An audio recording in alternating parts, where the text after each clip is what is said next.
Every team, every topic, everywhere.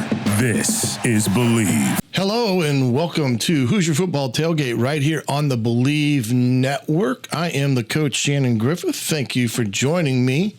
I know it's been a long time, but when I don't have anything to bring you up to speed on, there's no sense of just putting out content for the sake of putting it out. At least that's how I believe. But we've got spring football. It's coming right around the corner here, another couple of weeks, and want to do some things here leading up to that first spring practice as we kind of break down this Indiana Hoosier team, what you can expect, see, and hope for as we head through the spring session. April 18th, the spring game, a part of that wild and crazy Little Five weekend down in Bloomington. And going to be a great time in the stadium there, so make sure you reserve that date on your calendar. Evening game for all to come and see, and put a good number of people in Memorial Stadium to get a first look at Coach Cignetti and his coaching staff, as well as your Indiana Hoosiers. And, you know, I have to say that there's been a lot of excitement around this program, more so than I can say in a while, because you're in the thick of the March Madness coming up and around the corner, the basketball season, things of that nature. But Hoosier football has been able to keep a pretty steady profile within the media base here in the state of Indiana. And it's kind of cool to see in that respect. But a couple things before we get started here. I want to thank Bet Online for their sponsorship of the Hoosier Football Tailgate here on Believe. Right now, with the number one source for all things basketball wagering, NBA, NCAA. You got the conference tourney on tap here shortly, as well as March Madness. You can expect up-to-date odds on all your favorite sports: Major League Baseball, college basketball, NBA, NHL, you name it, they've got it. Stats, trends, you can follow your favorite team's path to the playoffs with in-game live betting, contests, and all the best player props. Experience the world's best wagering platform anytime from your desktop or your mobile device. Head out to BetOnline today to become part of the team. And remember to use the promo code BELIEVE, BLEAV, for your 50% welcome bonus on your first deposit. BetOnline is where the game starts. And I'll tell you, thank you for them for everything they do for here at Hoosier Football Tailgate. Here on Believe and their sponsorship. Also, just a quick reminder, every Thursday on Indiana Sports Beat Radio, I join Jim Coyle to talk about IU football, and you can find that throughout the state of Indiana. Here in Fort Wayne, you can find that on 1380 The Fan, 100.9 FM, right before the Sports Rush with Brent Rump, as well as YouTube, and like I said, radio stations throughout the state of Indiana. Jim and I will talk all the poignant topics that are surrounding Indiana football every Thursday. And we're also looking at doing some things potentially throughout the season, a little bit of a change, and doing some things that maybe bring content on a regular basis, especially during the after games on Saturday afternoons or evenings. But stay tuned to that. But thanks to Jim Coyle for having me on Indiana Sports Beat Radio each and every Thursday at a station or YouTube. You can find that specifically. Well, I think what we want to do, or what I'm trying to do here with this spring football coming up, is kind of build up to where we're going to get to the guys getting out on the field in that first couple of practices here. But I think the most important thing is, to look back a little bit here on what all has transpired since Coach Cignetti has been appointed the head football coach. Assembled a staff. A lot of those came with him from James Madison. He worked diligently in keeping kids like Donovan McCauley, getting him out of the portal and keeping him within the fold at Indiana University. And then as well as adding pieces from other parts of the portal, whether it be some kids from James Madison or other kids from like schools like Wake Forest, North Carolina, Troy, and all types of different programs where he was able to add bits and pieces to create the competitive balance within each and every position room as they went not only through the winter months, but also their winter conditioning. And then, of course, when they step on the field for the first time coming up here in March the 21st. But I think it's important to go back and look at a couple things here with that. And what we're going to do here is kind of review here, some of the impact transfer for the Hoosiers. Now, there's quite a few. These, I think they had up to 22 at last count, but I saw somewhere it may have been in the 30s in terms of these kids that have transferred into Indiana. But some key components of the transfer group. Number one, you can't overlook Curtis Rourke, the quarterback from Ohio University. They had a pro day the other day. He was in there throwing for the wide receivers, but he's also a pro prospect. So I'm sure that was part of the attractiveness of getting him out on the field throwing the football. In some of the video I saw, you could see why he is a talented kid and why he was Mid-American Conference Player of the Year 2 years ago. Big, solid body, upper strength, throws a nice ball. He's got good arm strength, but he also can lay it up with some touch. So I'm anxious to see his spring as it transpires throughout the spring period as we go along. Miles Cross, the wide receiver, that number one receiver joining him from OU, over 1,000 yards. Those two have a definite connection. Zach Horton, the tight end from James Madison. This kid, I think that this is the type of kid you can build an offense around and utilize him in different ways. You look at the Travis Kelce's of the world and what he does in terms of being an attached tight end, blocking at the point of attack, spreading him out, utilizing him in that four wide receiver set. I do think that Horton can be that type of guy. I'm anxious to see how they utilize him within their philosophy of things. The Surratt kid, the wide receiver from James Madison, burst on the scenes from James Madison, came from what we would call a 1AA non-scholarship program, I believe, at St. Francis is in Pennsylvania. He came along and wowed Coach Signetti and his staff and was the most impactful transfer they had a year ago. This kid can take the top off the defense. He's got the ability to go deep, but he also has the ability to make plays in space. So I really liked him. We dig the O-lineman from Wisconsin, who's played a couple different positions for Bob Bobstead when he was at Wisconsin. He can play guard, he can play tackle. This will be a huge addition to the offensive line. There will be some others we talk about here in a second. The McDaniel kid from the linebacker from Troy, I do believe this kid has a lot of the qualities that Brian Haynes looks for in his linebackers. He can work the vertical, but he can also play side to side, and I'm excited to see how he transitions into Brian Haynes' offense. Aiden Fisher will be there to accommodate McDonald because he's from James Madison. He's played for Brian Haynes. He knows what the structure of the defense is and expected. He'll be a big benefit to that linebacker room.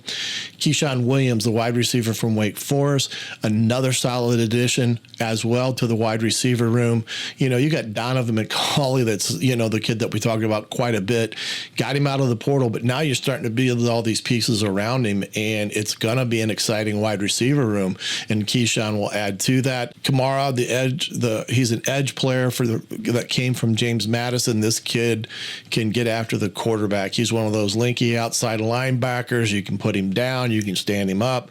You can do a lot of things with him overall, and he can make things really well, or should I say, be a terror for offensive tackles. And anxious to kind of see what he brings to the table. Ellison, the running back from Wake Forest, another solid running back. Again, he's a kid that can get the tough yardage and at times find ways to take a 3 or 4 yard gain and make it a 10 to 12 yard gain. I'm not quite sure where he is at overall speed wise. And that's the one thing I think we'll have to find out at the running back position. Do they have that guy that can take it the distance because he's also got the speed behind it? We'll have to see. Carpenter, the D lineman, also from James Madison, huge addition. We'll talk about some injuries that are going to sideline some people. He's one of them, will not be able to go, as will Kidwell, the offensive lineman from James Madison. Both these kids, dynamic players in their own right at their positions, played well at James Madison in their offense and defense there.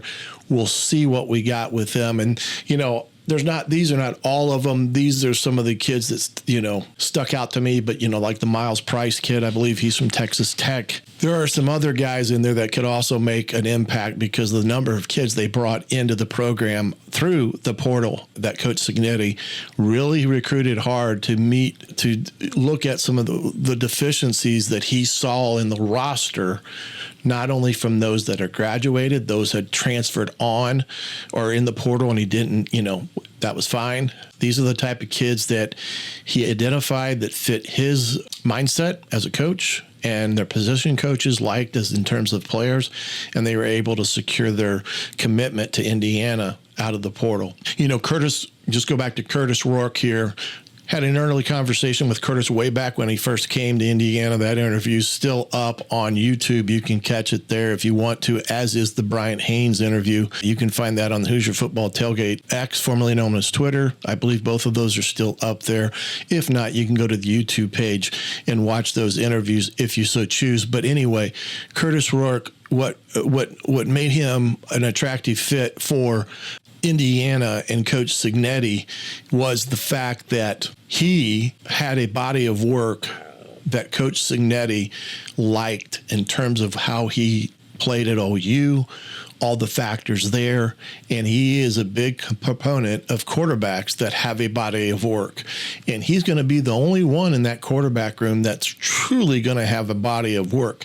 Now, Taven Jackson has some, not much. I'm anxious to see how he progresses under Tino, the quarterback coach, in terms of that, because I think a lot of Taven, he's a gifted kid. He's got he's got good athletic skills. He's got a good arm. I think a lot of it's between the ears. It's a mental thing with him. And I think it'd be interesting to see how Tino progresses with that, because if they can get that straightened out and, gain some confidence in what they do philosophically in the offense, man, you're going to have two top tier quarterbacks, not to mention Tyler Cherry. So we'll come back to some of that here in a few, but you can see that the portal kids that they got all believed to be top tier type of players and things of that nature with everything. So with that being said, now let's look over here next at the guys that are not going to be a part of spring practice due to injury. None of these are serious. These are the ones that I have found. Not sure it's a total list. I feel confident about what that list represents from different reports and things that I have seen. But Carpenter, we talked about him, the defensive lineman, about him and his injury process, healing there. He had some surgery, as did Walker, the linebacker, another linebacker that transferred with the group.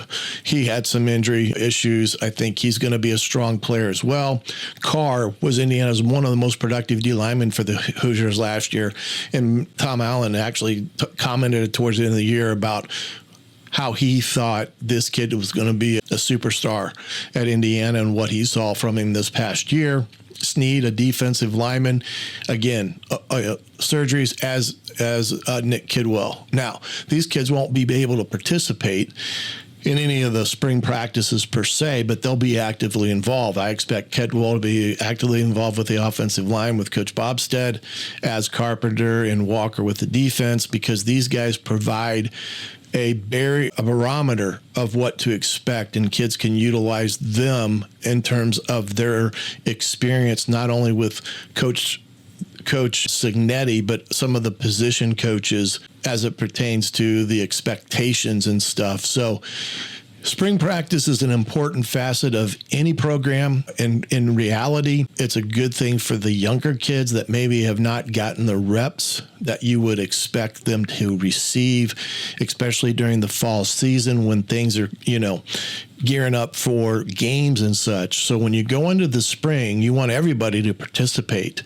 But if you lose guys because of whatever reason that are some of your top players, it's okay if they don't, make it through a spring practice because of injury or whatnot. Nowadays with spring and how it's orchestrated, it really tries to limit the number of days of contact that you have. I believe there are 3 total practices where you can have full pads and have a tackle to the ground mentality 11 on 11. Outside of that, it's very limited. When I was coaching at Ball State, spring ball was the best time because everything built it up to at least once a week. You were going to have some type of scrimmage of some sort, It may only be a few number of plays. It may be, a red zone period or a short yardage goal line period, but those are long gone, and in probably some respects for the good, because in those situations you do risk injury, especially to kids that you're going to count on for the fall. So while it is a very important facet of every program, it's not the end all be all if you got some kids missing it due to injury reasons that they're trying to heal up on and things of that magnitude. As we, with spring practice and such. So, it's important, but it's also a chance that you can give some guys some time to heal up from off-season surgeries and let them go through the rehabilitation process so that they can enter the summer 100%, as well as being at the top of the heap come fall camp. So those are the things that you can see from who are going to be in. And again, that list is what I could gather of the ones that I knew of.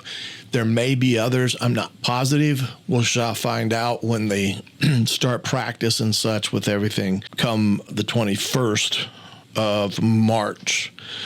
Now, the last thing I wanted to talk about here as it pertains going into spring is kind of what I kind of refer to as Coach Sig's mindset. What do I think his mindset's going to be heading into spring practice? What are the things that he's trying to implement into this group of players, be it from an offense, defense, special team point of view? And the one thing that I think that is important to understand, what is Coach Cignetti's philosophy? Well, you've heard it in his press conference. I've heard it. You heard it from Brian Haynes during his interview. He wants the guys that play fast, physical, and relentless. Those are the three type of words that you're going to hear in a robust manner. Fast, physical, relentless. 8 seconds of effort. Play the next play, forget the last play, and things of that magnitude as he tries to repetitively beat that into their heads, so to speak.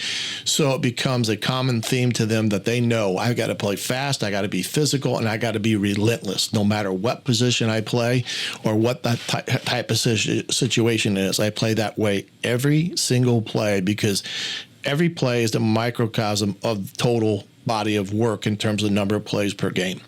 So you're going to hear that pretty effectively. You're also going to see what the philosophies on offense and defense are going to be as they try to set up their basic concepts. Now, when we talked to Coach Haynes, the defensive coordinator for IU, he talked about that outward complexity as a defense, but an inward simplicity. And in order to have that fast, physical, and relentless, you can't have kids thinking. And that's what he meant by inward simplicity, knowing what you do on this call. Now, there may be a variation here or there, and that's the complexity that it projects to the opposing team. But for the kids that are playing in the scheme, it's a very simple thing for them. And in order to get them in that mindset of playing fast and physical, relentless, you have to have a basic philosophy of what you are structurally as a defense. I don't care if you're 3-4, 3-5, stack, 4-2, 5, whatever. I think Coach Haynes is a little bit of be able to play some four-man fronts and odd fronts. I mean, those are the two things you're going to see from him in his mindset as a defensive coordinator, as well as at times, how does he bring pressure on run pressures, pass pressures, and things of that magnitude? And then on offense with Coach Shanahan and Coach Cignetti, they're going to work on the basic things that they're going to be. I still think they're going to be a tight end centered, running back centered, be able to find ways to pound the ball to get that run game established each and every week, what that is, how they're going to do it, and then use variations to get out and spread the field horizontally and vertically out there with the group that they have. You got the tight end Horton. You've got the 4 receivers that you can throw out on the field at any given time. These are all things that are going to play a big part. And when you look at Curtis Rourke, he is a prototypical pro-style quarterback. He's a guy that can run. There's not he can do the zone read stuff and things of that nature. But when you look at him size and structure-wise, he's your prototypical pro-style quarterback. Now, Taven is a little different than that respect. And who knows what Tyler Cherry could bring to the table in that matter. But you're going to see those philosophical things from day one. How to practice, mindset, how do we do things? And this is where those James Madison kids become an important facet to the team as a whole, because they're a barometer of helping those guys out there understand this is what is expected. That's not expected. And these are the things that he's going to be on you about from A to Z. So anyway, you can expect that. And that's kind of the mindset I think Coach Cignetti will have with this team going into the spring practice situation. The other thing that his mindset is, and some people call it a culture change or directional change or however you want to view it. It started from the point of time when he started recruiting. He approached it with a different mindset, the mindset of where he came from as a coach. He's a guy that's a winner. He's a guy that, has been very blunt in terms of answering some questions about his background as a coach for 13 years as a head coach and what he's done at different places. He resurrected Cal PA, which is a dear program to him because of his dad. He went to Elon, turned that around, got to 8-3. Then he went to James Madison, took them to the Division I transfer.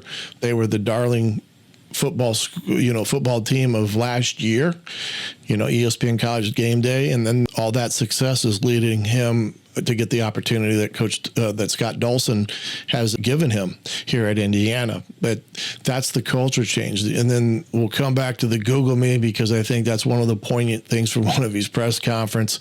The buy-in aspect, that's the other thing. You got to get the kids to buy in. Everything you do is a buy-in. You got to have both feet in the boat. You can't have one in and one out. And that's the one thing that he'll be talking about with the kids. Hey, I can't have you with 1 foot in the boat and 1 foot on the dock. That doesn't work. You got to be both feet in so that this thing can get rolling and you can be a fast, physical, real type of player that I want. If you can't give me that, then there's no need for you here. And I think that's going to be a thing that he's going to talk about a lot, the buy-in aspect of what they do as a program, as an offense, as a defense, as a special teams, position coaches, what they expect from their players, and all those things. Now, the other thing, too, that I think will happen, maybe not overly visible or seen, these assistant coaches, they're going to evaluate their players, grade their players every day in every aspect of what they do. Individual drills, group drills, team drills, however you want to look at it, they're going to evaluate them to almost form a dossier by the end of spring, so that when that time comes to have those poignant meetings, they have their body of work, they've got graded on, and they can lay out the expectations, as well as Coach Cignetti can get a brief synopsis from each coach about their position group and players, so that they can formulate some plans moving forward as they go through the summer months. And then the one thing that I talked about here, let's see if I can find it here. We all remember this. It's pretty simple. I win. Google me. And I go to that specific clip, the basic comment was, it's a pretty simple concept. He said, I win. Google me.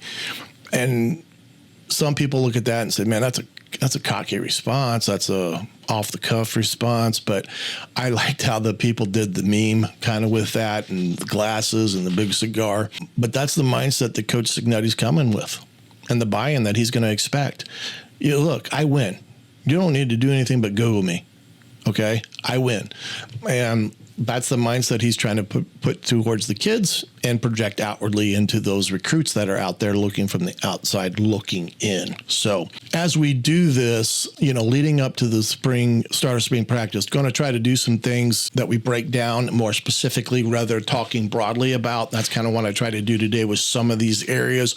We'll expand upon that as we move forward towards spring with some things and then kind of hit the ground running from there. There's a couple things that I think everyone needs to be aware of as it pertains to things that are in the courts or outside the courts now. One of the big ones was the ability for collectives to have contact with kids in the portal as well as high school players that a team may be recruiting to show what they can give them in a monetary reason dollar-wise. That is something that can be done. Tennessee actually sued the NCAA over that, and an injunction was in place, and I see that being utilized throughout the country for right now until they come back to a conclusion on that. But these collectives are not tied into the institutions. They can't be. So they're kind of their own operation, and they can have a huge impact in talking to kids that are in the portal and giving them dollars and cents what they'll pay them to come to an institution. Good, bad, or indifferent right now, that's the rule, and that's totally different maybe from NIL, these collectives, and maybe what a coach can or can't do for a kid, because they're going to find their value out pretty quick from these collectives interjecting themselves to kids in the portal as well as kids that an institution is recruiting, especially the ones they identify as the top recruits. So that's something to keep an eye on as we go through the spring months and the fall. The other one was the multi-transfer injunction. The rule for the NCAA was a pretty simple rule. You had one transfer. You could transfer once and be immediately eligible no matter where you went, as long as you met the academic standards of eligibility. Now, that's changed to the extent of a kid can multi-transfer twice, 3 times, 4 times, and still be immediately eligible. Under the old rule, what it was is that if you transferred again after that one initial free pass, you had to sit a year before you could participate. So now this is where the portal in the spring is going to come back open. You're going to see guys jump in, even from Indiana, because it's kind of a double-edged sword. You're going to maybe you don't want to lose some guys. You may lose, but you may also be able to find guys that you need to fulfill your roster in terms of where you're short. And again, this is something that Coach Signetti and his staff are going to be able to formulate when they come out of spring and say, look, what do we need? And I know right now defensive line is one of those areas that they need some bodies at. But the aspect of this portal could also some of these skill position groups, when a kid realizes maybe after a conversation with the coach or head coach, Coach Signetti, that they maybe are not figuring into the equation, and they may go test the waters in the portal. And it is what it is when it comes to that. You're not going to stop it. Can't complain about it. You just got to, let things take care of itself and utilize it to your best possible ability and to enhance your program. So those are a couple things you need to keep an eye on as we go through the spring and the summer. I hope to, like I said, expand upon this preview leading up to spring practice as we go through the month of March. And remember, April 18th is the spring game. They're on the campus of Indiana University, part of Little 5 weekend. That's going to be a rock'em sock'em time, so make plans and preparations for that. Again, remember, every Thursday I will join Jim Cole on the Indiana Sports Beat Radio Network, also on YouTube, and you can find that at a radio station near you, or go to the YouTube page for Indiana Sports Beat Radio. Get all the information there as we talk every Thursday about Indiana football. Last thing is this: remember to follow, whether it be on YouTube, Facebook page, or Twitter at Coach Griff 55 and Hoosier Football Tailgate. You can find those on X, I should say, not Twitter. If you could give a follow on those pages, and then on YouTube a follow, a comment, a like, all those things. But you can find all the information there. Past interviews as well. Like I said, Curtis Rourke's interview still up, as well as Brian Haynes. As we head into the spring, you may go back and refresh you a little bit about that philosophy in him. So, again, thanks to Bet Online for their sponsorship of the Hoosier Football Tailgate. Till next time, I'm the coach, Shannon Griffith. This has been the Hoosier Football Tailgate right here on the Believe Network.